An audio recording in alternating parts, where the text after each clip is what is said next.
ज्ञानतिमिरच्छेदं बुद्धिसम्पत्प्रदायकं ज्ञानगुणं शान्तिं व्याख्यं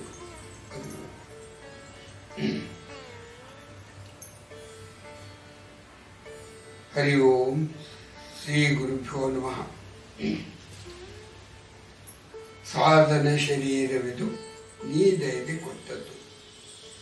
ಭಗವಂತನಿಂದ ದತ್ತವಾದ ಈ ಶರೀರ ಸಾಧನೆಗೋಸ್ಕರ ಕೊಟ್ಟಂಥ ಶರೀರ. ಈ ಶರೀರದ ಬಗ್ಗೆ ನಾವು ತುಂಬ ಅಜ್ಞಾನಿಗಳಾಗಿದ್ದೇವೆ. ಅದನ್ನು ಕೊಟ್ಟದ್ದು ಈ ಜ್ಞಾನದ ಬಗ್ಗೆ ಪೂರ್ತಿ ತಿಳುವಳಿಕೆ ಇದ್ದಾಗೂ ಭಗವಂತ ಅವನಿಂದ ಸಿದ್ಧಿಯಾದಂಥ ಶರೀರ ಇದು. ಈ ಶರೀರದಿಂದ ಸಾಧನೆಗೋಸ್ಕರ ಈ ಶರೀರ ಕೊಟ್ಟ ಭಗವಂತ.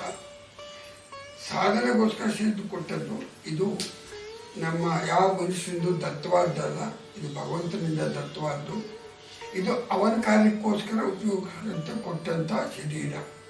ಇಂಥ ಶರೀರವನ್ನು ಮಾಧ್ಯಮವಾಗಿಟ್ಟುಕೊಂಡು ನಾವು ನಮ್ಮ ಸಾಧನೆಯನ್ನು ನಡೆಸ್ಕೊಳ್ಬೇಕು.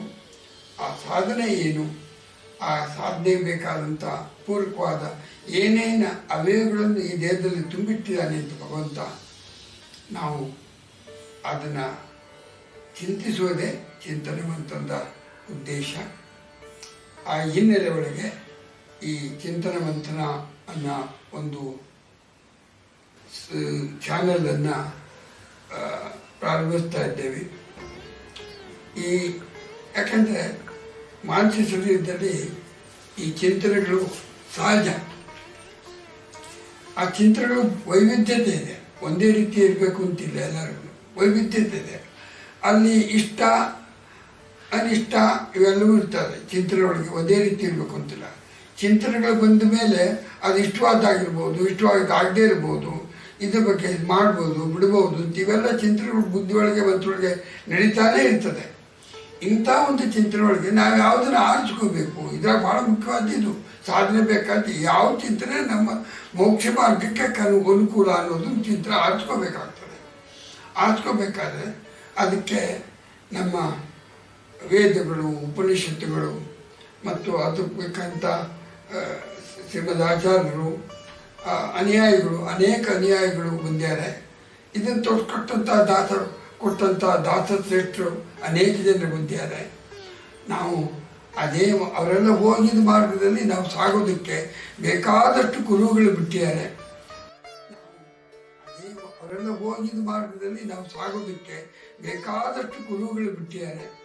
ಉದಾಹರಣೆಗೆ ಶ್ರೀಮದ್ ಆಚಾರ್ಯರು, ಪ್ರಪಂಚದಲ್ಲಿ ಅನೇಕ ಮತ ಪ್ರವರ್ತಕರು ಬಂದಿದ್ದಾರೆ. ಆದರೆ ಬಂದವರು ಹೀಗಿದ್ದಾರೆ ಅಂತ ಎಲ್ಲೂ ಅವರು ಗುರು ಬಿಟ್ಟಿಲ್ಲ. ಅದನ್ನು ಬಿಟ್ಟಿದ್ದು ಶ್ರೀಮದ್ ಆಚಾರ್ಯ ಒಬ್ಬರೇ. ಅವ್ರು ನಾನು ವಾಯುದೇವರ ಅವತಾರ ಅಂತೇಳಿ ಪಾಲಿಕದಲ್ಲಿ ಇವತ್ತು ನೋಡ್ಲಿಕ್ಕೆ ಸಿಗುವಂಥ ಕುರುಗಳು ಬಿಟ್ಟರು. ಸುಮಾರು 5 ಕುರುಗಳು ಬಿಟ್ಟಿದ್ದಾರೆ.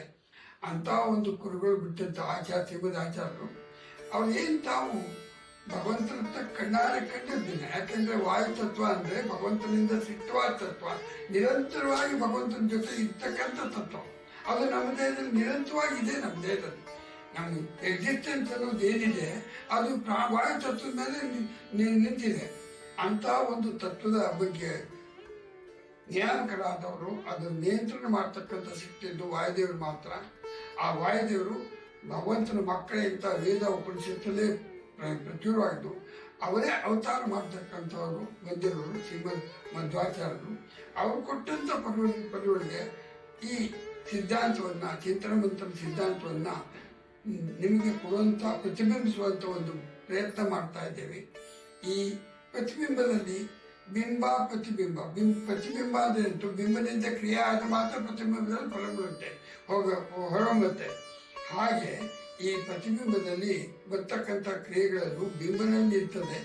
ಅದನ್ನು ಪ್ರತಿಬಿಂಬದಲ್ಲಿ ಅದು ಅಭ್ಯಕ್ತ ಮಾಡಿ ನಮ್ಮ ಸಾಧನೆ ಮಾಡ್ತಾನೆ. ಅಂಥ ಒಂದು ಶರೀರಕ್ಕೆ ಈ ಪೋಷಕಾಂಶಗಳೆಲ್ಲ ಕೊಟ್ಟು ನಮ್ಮನ್ನು ಸೃಷ್ಟಿಗೆ ತಂದಾನೆ. ಅಂತ ಭಗವಂತನಿಗೆ ಅನಂತ ನಮಸ್ಕಾರ ಮಾಡ್ತಾ ಈ ಶರೀರನ ಇನ್ನಿಷ್ಟು ಸಾಧನ ಮಾರ್ಗದಲ್ಲಿ ನಡೆಸಿ ಅಂತೇಳಿ ಭಗವಂತನ ಪ್ರಾರ್ಥನೆ ಮಾಡ್ತಾ ಅವನ ಅನುಗ್ರಹ ಆಗಲಿ ಅಂತ ಪ್ರಾರ್ಥನೆ ಗುರುಗಳು ಮತ್ತು ದಾಸರಾಯರು, ಗುರುಗಳು ಮತ್ತು ಭಗವಂತನಲ್ಲಿ ಪ್ರಾರ್ಥನೆ ಮಾಡ್ತಾ ಈ ಕಾರ್ಯಕ್ರಮವನ್ನು ಪ್ರಾರಂಭ ಮಾಡ್ತೀವಿ. ಶ್ರೀ ಕೃಷ್ಣಾರ್ಪಣ.